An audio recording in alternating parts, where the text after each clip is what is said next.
Once upon a time, the infamous rover Reynardo plundered the floating isles. Then his mother called him to her deathbed. "Swear to me that you won't die on the gallows," she rasped. Reluctantly, he swore. And he whiled away his days at home with music, cards, and wine. But the Emperor had changed. He'd been good once, a shy, most humble toad. He'd built universities. Then people started whispering about mass graves in the woods, midnight rituals, victims screaming.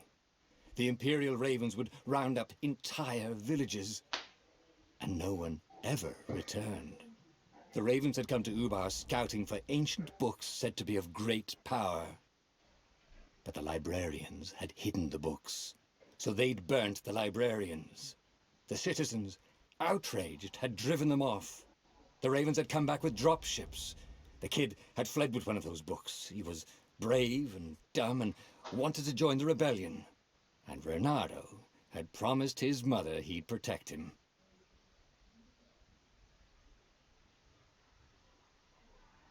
The kid was looking down, watching his city burn. "Sorry, kid," Reynardo told the kid. "Look, if we give them the book, they'll leave you alone." "My mother died for this book!" "I promised her I'd protect you." "Oh, damn it." The kid had run off. With the book, of course. So Reynardo had to run after him. 3, 2, 1, go.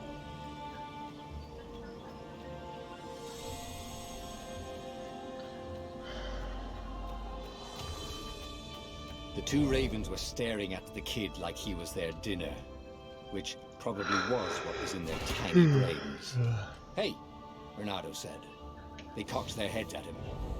"Pick on someone as ugly as you." Wait, that didn't come out right. "For the Emperor!" The Ravens cawed and rushed at him.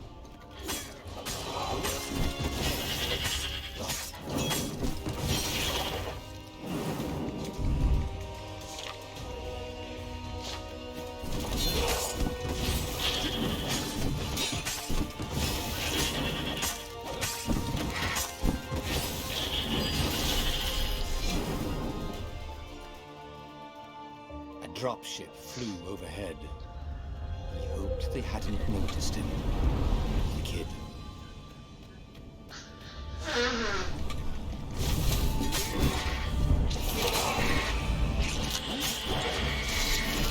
Oh, right. The Gate of Heroes. Someone's idea of a joke, making the skyship docks a gated community. You needed a hero's sword to open it. And the kid was on the other side of the gate. "Who let you through? Promise me you'll take the book to the rebels, or I'm gonna steal your ship." "I'm not taking that damn book anywhere, and neither are you." "Try and stop me," laughed the kid. "I bet you don't even have a hero sword." And with that, the kid hopped away. Had to hand it to the kid. He was an idiot, but he had guts. Where was Reynardo going to get a hero sword? And wind-esque perfect.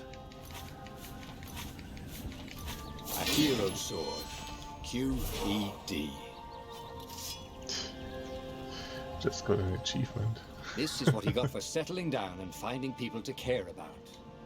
The kid's mum had been a swell cook, and she'd laughed at Reynardo's jokes. He didn't even know he'd made one. And then the Ravens had come to burn her. And she'd made him promise to protect the kid. But she never told him where the book was. Just the kid. He came up to a ledge. It was too far to jump. Asleep. Bridge here before. Slept. And there was Peter, giggling at him. "How'd you get across?" he asked the kid. "Where'd you find the hook?" "I hopped," said the kid. Wise-ass kid. "Hey, look out behind you." "Cute," said Reynardo. Oh, Ravens.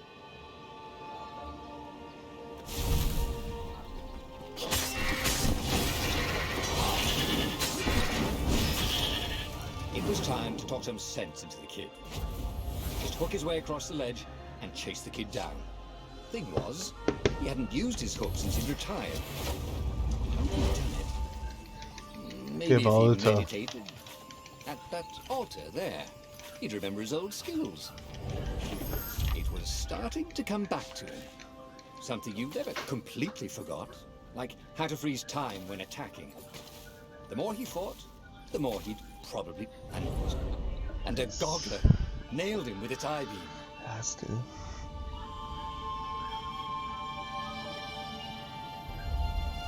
At least you have the chance.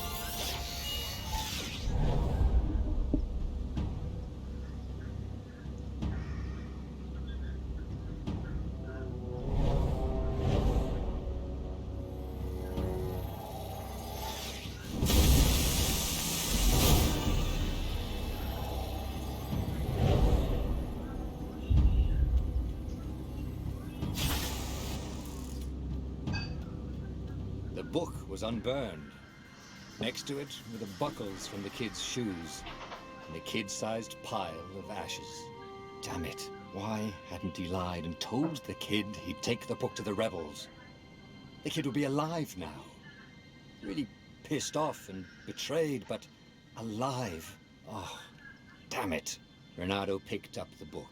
He couldn't let the Empire have it now. He was going to have to get it out of there. He'd be a wanted man. Probably have to join the rebellion just to have a place to dock. Well, he'd hated home life anyway. What was the big deal about this book anyway? Maybe he should open it and find out. All that had been years ago. How many? The war was a blur. And now 3 ravens scorched. The rebellion was out of time. Unless Renato could bring a game changer. Maybe he could. Renato had found out where he could find the pieces of the Sky Ripper, the legendary weapon that had exiled the lost gods. Surely a legendary weapon could win the final battle. On the other hand, his old friend Lapino had sent Renato a desperate message saying he had a brilliant scheme to save the rebellion. If Renato dived the Farfarer towards the abyss.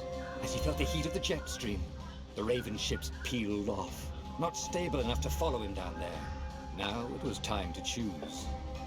Lapino or the Sky Ripper.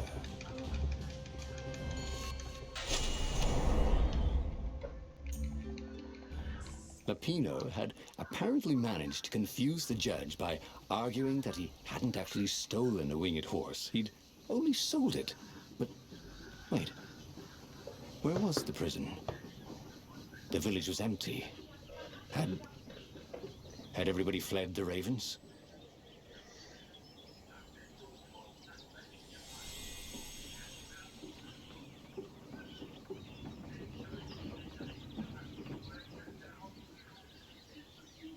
People were frightened these days.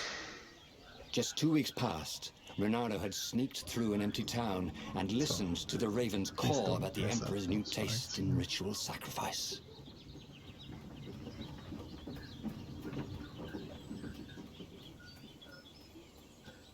He wasn't that good. Yet.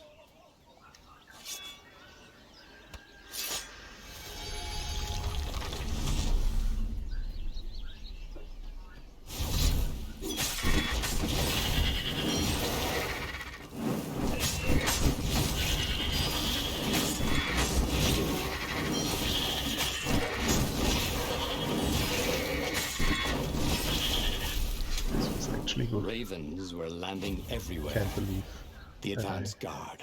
He'd better get moving. If they got to Lapino first, they'd eat him for breakfast. Or a snack. Ravens weren't picky.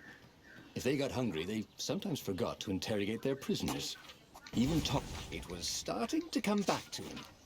Something you never completely forgot. Like how to freeze time when attacking. The more he fought, the more he probably remembered.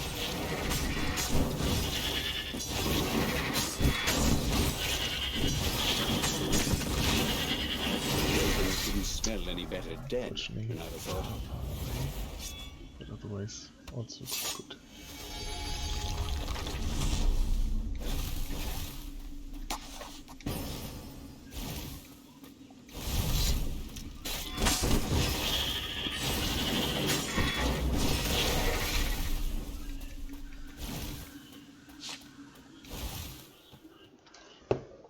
Dirty and bloody, Renato finally reached Lupino. The rabbit was practicing his shuffle. We capture Zenobia, we find out what she knows, and that's the whole war right there. Easy peasy, lemon squeezy. Capture the Emperor's greatest general, who also happened to be a deadly sorcerer and his only daughter. That would be worth it. On the other hand, he could still get to the core of the Sky Ripper, even if he couldn't get the whole thing. It must have great power.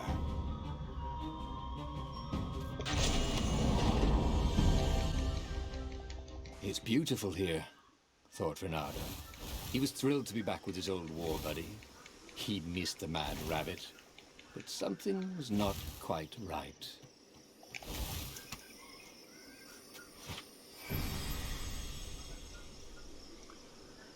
But slowly we're getting in a position, even without bad rebellion days, sub-19 would be possible with otherwise perfect run.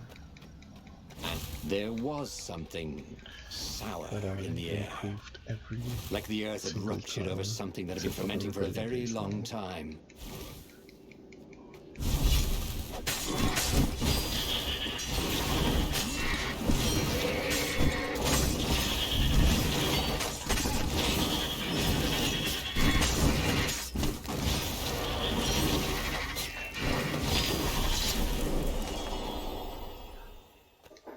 Renato felt wrong all over. He could feel an almost palpable sickness in the air. If the land could have children, they would look like these monstrous crystals. Forest, quiet. There were instances, a few birds. We didn't count the ravens. Renato felt sick animals, dying. No help. Getting a bad feeling about this. Renato thought. Maybe Lupino was right. Maybe he should have kidnapped Zenobia instead of coming here. As he held the radiant icosahedron, Renato felt queasy, like dozens of tiny wood. Tell you what, said Lupino. I'll take it to the observatory. You attack the Imperial outpost. The Imperial outpost was a vital communications node. Taking it could shatter the Empire's ability to coordinate. And it would be full of secret plans and maps and maybe even rebel prisoners. It was a good target for a hero like Renato. But what if Lupino got the core and then broke it or lost it? Or worse, was Renato ready to take that risk? Maybe it was better if he brought the core to the scientists himself.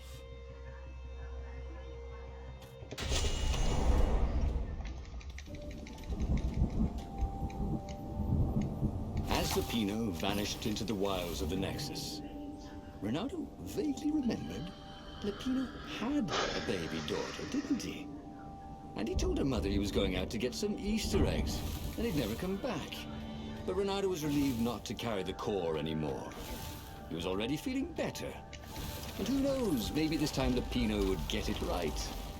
And if Renato could take the outpost, he'd have access to all the Empire's communications in this sector. Right?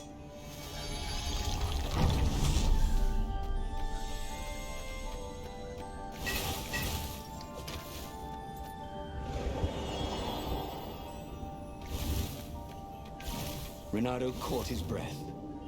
His joints still hurt, but he couldn't feel the poison in his system anymore. So far. He'd let the armature slip out of his hands to save his friend Lupino. Of course he had to let Lupino take the core. The rebellion needed every man doing his duty. And the rabbit would be no good taking on an Imperial outpost, right?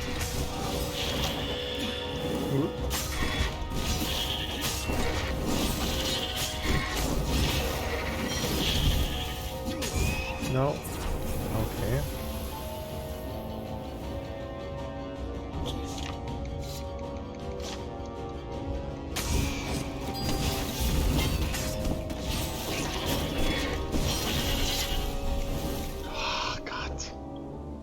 Renato took the outpost with a song in his heart. Soon he was stuffing his sack with key messages from and to the fleet. Then the far speaker toad chortled a new message. The observatory had been So they go sacked for by the mouse this ravens. time. As the Pino last and one. all the scientists had been taken to the mountains. Why? Why had he trusted Lupino again? And now the Empire had the core. Renato hailed the rebel base to warn them. But their far speaker didn't croak back. Was the base under attack too?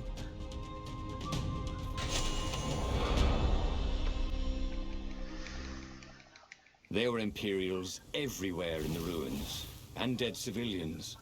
The Ravens were killing everything in sight. Renato was relieved to see no rebels among the dead. Maybe the secret base was still secret, but there were huge burn marks on buildings. What monstrous weapon was the Empire using here? The core had great power, but they harnessed it somehow, even though they didn't have the armature.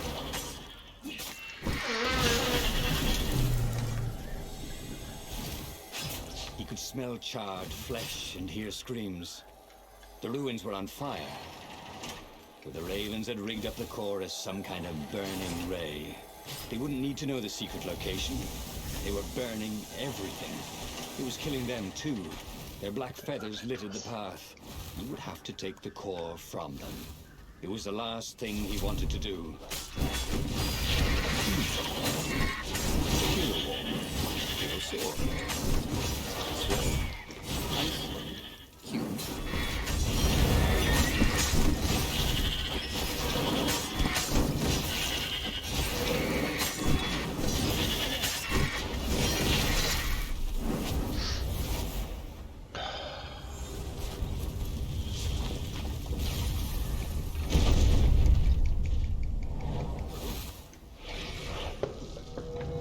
At least they should have saved some time.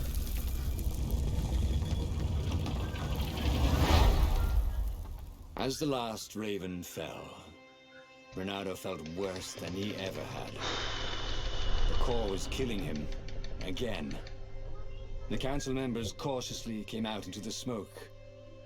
"You saved us," croaked the speaker. They would put the weaponized core deep in a cavern, she promised, where its poison could harm no one. They would heal him if they could, she said. No, it's a weapon now. We need one. I'll lead the charge. "It will kill you," croaked the speaker. "I guess it already has," Renato said. She bobbed her head gravely. "When all this is over," she said, "we'll name our new capital city for you." He flew towards the Imperial fleet. A myriad ships in disciplined formation, waiting for the signal to destroy the rebellion forever. Behind him, the rebels were charging. If he failed, they would die. And so the final battle began.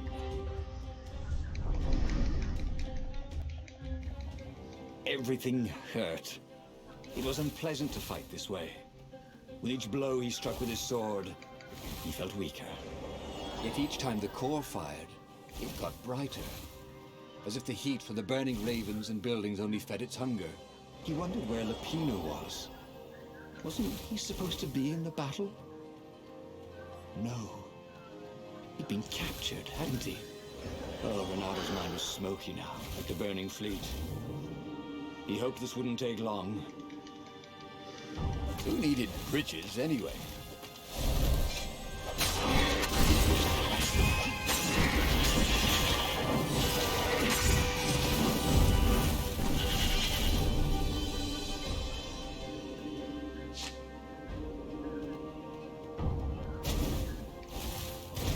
Reynardo-polis. Vulpus Major. Orlando Nardo. If they were going to name a capital city after him, well, he just wished he had a better name. Where's Lupino? He missed Lupino's bitter accent. Or did he? Lupino had gotten him into this mess, hadn't he? The core was a wonderful weapon. It swept fire across the fleet. Ravens exploded in its gaze, and with every heartbeat it grew brighter. He would die. But he would die every inch a hero. Spectacularly changing history like the legendary heroes of lore. Or was it yore? He couldn't remember anymore.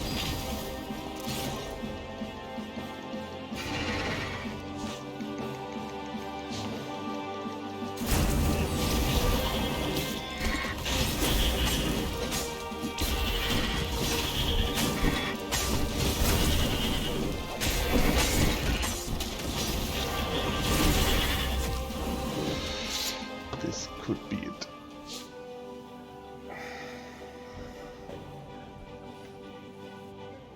Reynardo fell to his knees. The Emperor's bodyguards were lined Yes. up before his ship. Fierce ravens, all. And Zenobia. She was conjuring. He could not take another step. All he could do was fire the core. The ravens, Zenobia, the ship, all burst into flames, disintegrated, and blew away. So they had one, after all. The We're core getting there, grew slowly. brighter. He shielded his eyes, but he could